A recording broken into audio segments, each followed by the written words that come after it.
Hello friends, this is Harvinder Singh and welcome to the YouTube channel learn with Harvinder sir. और इस video में हम करेंगे पंजाबी कक्षा 10वीं साहित्य माला पुस्तक में से वार्तक लेख या निबंध जिसका नाम है करदा प्यार, जिसके लेखक हैं प्रिंसिपल तेजा सिंह जी। दोस्तों, इस बात का ध्यान रखें कि ये एक एक्सप्लेनेशन एंड समरी वीडियो है जिसमें हमने इस पाठ को हिंदी में एक्सप्लेन किया है। पर अगर आप सबने हमारे साथ पंजाबी में इस पाठ को समझना है या इसके प्रश्न उत्तर या बहुविकल्पी प्रश्न करने हैं तो हमने उसकी अलग से वीडियोस बनाई हैं जिनके लिंक नीचे डिस्क्रिप्शन बॉक्स में दिए गए हैं और आप सभी छात्र उन वीडियोस को ज़रूर देखें। और अगर अभी तक आप सबने YouTube channel learn with Harvinder sir को सब्सक्राइब नहीं किया तो चैनल को सब्सक्राइब ज़रूर करें ताकि नए वीडियोस आप सभी तक समय पर पहुँच सकें। और शुरू करते हैं। तो सबसे पहले हमें यह बताया गया कि घर क्या है। तो लेखक ये कहते हैं कि घर ईंटों और पत्थरों से बने कोठे को नहीं कहते भी जो ईंटों और पत्थरों के साथ बिल्डिंग बनी है उसे घर नहीं कहा जाता। घर का ये मतलब होता है कि वो जगह जहाँ प्यार की सदरें पलती हैं। सदरों का मतलब होता है उमंगे, और जहाँ बचपन में माँ बहन और भाई से लाड होता है, जवानी में पूरा दिन काम करके कमाई करके वापस आने का मन करता है, और बुढ़ापे में जीवन के झमेलों से मिली वेल को आराम से बिताने में स्वाद आता है। किस तरह का स्वाद आता है? जैसा बचपन में माँ की झोली में आता था। और उसके बाद लेखक ये कहते हैं कि मनुष्य का आचरण घर में ही बनता है। फिर जिन लोगों को घर का प्यार नहीं मिला होता उनका जो स्वभाव है वो सड़ियल और खिजू होता है, और जिन मनुष्यों को घर का प्यार मिला होता है उनके जो बिहेवियर में, उनके स्वभाव में प्यार, निम्रता, हमदर्दी और मिठास ये गुण आ जाते हैं। अगले पैरे में हमें बताया गया है एक वृद्ध बीबी जी के बारे, एक बूढ़ी बीबी जी के बारे। तो लेखक ये कहते हैं कि वो वृद्ध बीबी जी जो कि उनके जानकार थे वो नेकी और उपकार की पुतली थे। सुबह और शाम वो नित्यनेम करते थे, गुरुद्वारे जाते थे, बच्चों को देखकर बच्चे बन जाते थे, पर उनका स्वभाव बहुत खरवा था। खरवा का मतलब है कौड़ा बोलने वाला। वे उनका इस स्वभाव इस तरह का था कि वो छोटी छोटी बात में खिंच जाते थे, चिढ़ जाते थे, गुस्से में आ जाते थे, और उस समय ऐसे लगता था कि उनके मन में कोई तरस नहीं है, कोई प्यार नहीं है। इसका कारण क्या था? इसका कारण था कि उनके जो पति की जवानी में डेथ हो गई थी और उनकी कोई औलाद भी नहीं थी, कोई बच्चा भी नहीं था, इसलिए उन्हें घर का प्यार है वो नहीं मिल पाया, इसलिए उनका स्वभाव ऐसा था। और उसके बाद हमें बताया गया है बड़े बड़े कथकड़ लोगों के बारे जो उस समय कथा करते थे पंडालों में। तो लेखक ये कहते हैं कि वो पंडालों में कथा करते हैं, व्याख्यान भी देते हैं और अपनी समझदारी और अपनी विधियों और चमत्कार से सबको हैरान भी कर देते हैं। पर अगर कोई उनसे मिलने आ जाए तो 4-4 घंटे उसको इंतज़ार करना पड़ता है, वेट करना पड़ता है। तो उस समय ऐसा लगता है कि उनके मन में कोई हमदर्दी नहीं है और उनकी आँखें नमरूद की कब्र की तरह सूखी हुई हैं। तो नमरूद कौन था? नमरूद एक ऐसा व्यक्ति था जिसने भगवान होने का वादा किया था, और उसकी एक अलग से कहानी है जो कि हम इसमें नहीं पढ़ेंगे। तो लेखक ने कंपैरिजन क्यों किया? क्योंकि लेखक हमें ये बताना चाहते हैं कि जो कथा करते थे उस समय लोग, उनके मन में कोई फीलिंग्स नहीं था अगर उनसे कोई मिलने आ जाता। तो इसका कारण क्या था? तो इसका जब कारण पता किया गया तो उनमें से एक सज्जन की वाइफ ने बताया कि जो भाई होनों की सारी ज़िंदगी है मोटर गाड़ियों और हैंडबैग के सफ़र में निकल जाती है, हैंडबैग के साथ मोटर गाड़ियों के सफ़र में निकल जाती है, और उनमें घर का प्यार नहीं होता, इसलिए उनकी ज़िंदगी रस से खाली होती है। उसके बाद हमें बताया गया उपदेशक और लिखारियों के बारे में जो महापुरुषों के बारे में लिखते हैं। और लेखक ये कहते हैं कि वो ऐसे लिखते हैं महापुरुषों के बारे में कि ऐसे लगता है कि महापुरुषों को घर का प्यार नहीं मिला, तो कि उनके लिए घर के प्यार का क्या महत्व था कि ये लिखा ही नहीं था। लेखक हमें कहते हैं कि महापुरुषों के लिए भी घर का प्यार है बहुत ज़्यादा ज़रूरी होता है। घर के प्यार से ऐसा माहौल होता है कि महापुरुष भी परमात्मा के प्यार की तरफ प्रेरे जाते हैं, कि महापुरुषों के लिए भी घर का प्यार बहुत ज़रूरी है। इसके बाद हमें बताया गया गुरु नानक देव जी की एक साखी के बारे में कि आप सबको पता ही है कि गुरु नानक देव जी ने 4 उदासियाँ की थी, लंबी लंबी यात्राएं की थी जिनको उदासियाँ कहा जाता है। तो एक बार क्या हुआ, गुरु नानक देव जी परदेश यात्रा करके वापस पहुँचे और वो बाहर खूह में बैठ के, कुएँ के पास बैठ गए और भाई मर्दाना जी को कहा कि घर वालों की खबर लो। और उन्होंने ये भी कहा भाई मर्दाना जी को कि ये बताना ना कि मैं भी आया हूँ। और भाई मर्दाना जी जब घर में हालचाल पूछ के वापस आने लगे तो माता तृप्ता जी भी उनके पीछे आ गए जहाँ गुरु नानक देव जी बैठे थे। तो उन्होंने गुरु नानक देव जी का माथा चूमा। तो उन्होंने गुरुजी को कहा, बच्चा मैं वारी, मैं तैथों वारी, मैं उन्ना देशा ते उन्ना राह तो वारी जिन्ना राह तो तू चल के आया है।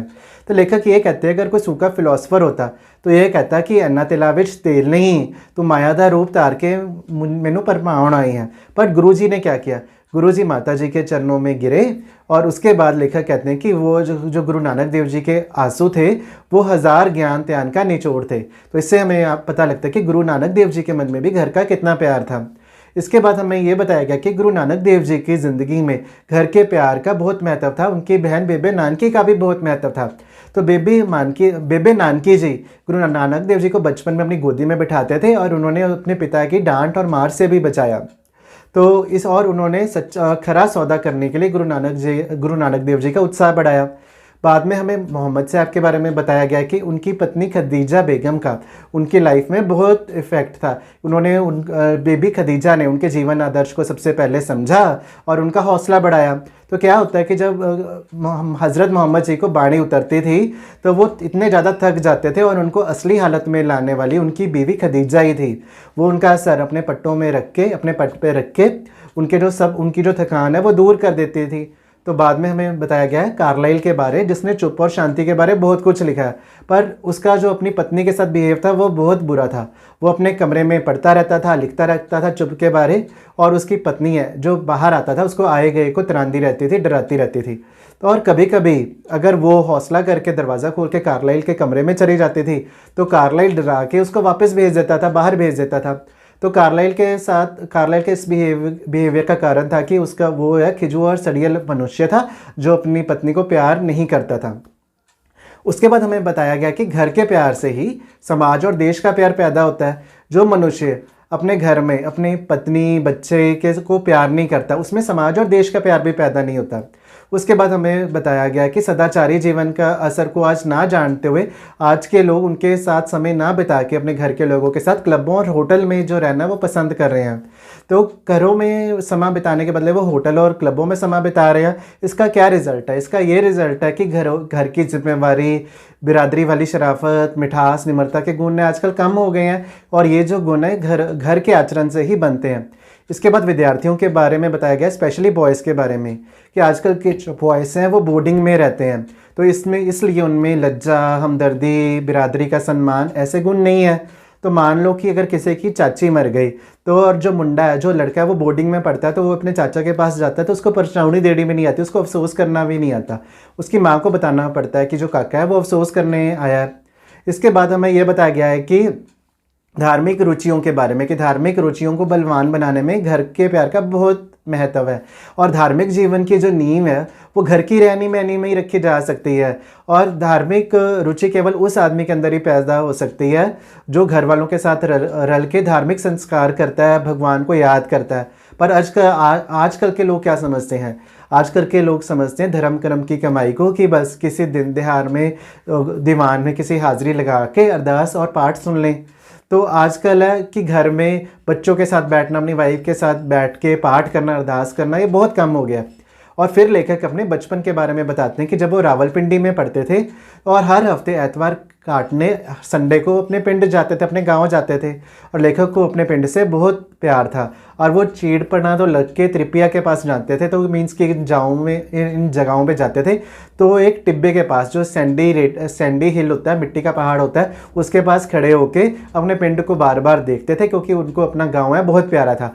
वापस जाते वक्त भी वो अपने पिंड को, अपने गाँव को बार बार देखते थे। तो फिर लेखक कहते हैं कि कितना प्यारा था मेरा पिंड और उसमें बसते लोग कितने और भी ज़्यादा प्यारे थे। तो दोस्तों ये था आपका पाठ घर दा प्यार। तो इसमें हमें इसमें काफ़ी ज़्यादा एग्जाम्पल्स हैं लेखक ने दी हैं।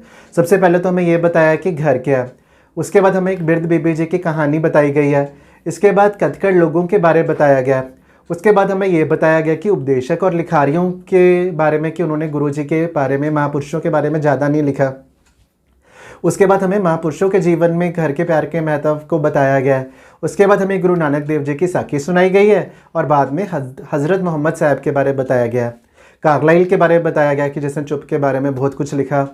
और उसके बाद हमें यह बताया गया कि समाज और देश का प्यार भी घर के प्यार से ही पैदा होता है और घर कम हो रहे हैं, होटल है बढ़ रहे हैं। तो ये हमें ये बताया गया कि धार्मिक रुचियों को बलवान बनाने के लिए घर के प्यार का बहुत महत्व है। और एंड में हमें लेखक ने अपनी पिंड की झांकी का दृश्य है वो पेश किया है। और मुझे पूरी उम्मीद ही नहीं, यकीन भी, अगर आपने ये वीडियो शुरू से लेकर एंड तक देख लिया तो आपको ये जो चैप्टर है बहुत ही अच्छे से समझ आ गया होगा। मिलेंगे आप सबसे अगले वीडियो में इस पार्ट के प्रश्न उत्तर के साथ।